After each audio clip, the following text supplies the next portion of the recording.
Alright, in this next video, what I'll be doing is making a simple LED wire splitter.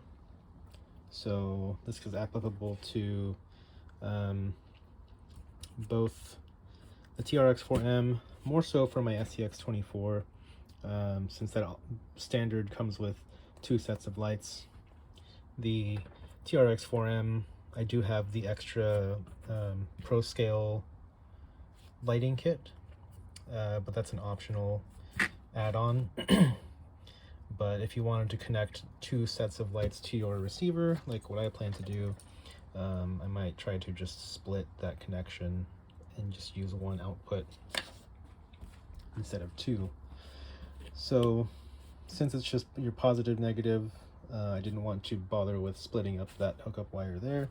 So I've got 22 gauge stranded wires in red and black. I'm just going to cut out a few lengths, and it's going to go from a single 2-pin connector to two separate 2-pin connections, just like this. And again, we are going to use the butt splice connectors, heat shrink those on, and then we might use a little bit of extra heat shrink on top of that just to clean things up if we need to. So here are my parts laid out. Just a quick illustration of how everything is going to run. This will be using female connectors, and these two will be using male connectors. So this should be a pretty quick job.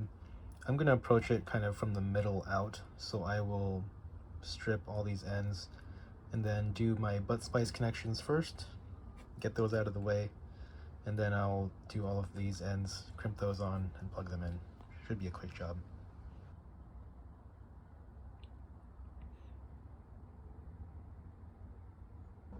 And there we go. That's our completed splitter for our LED lights.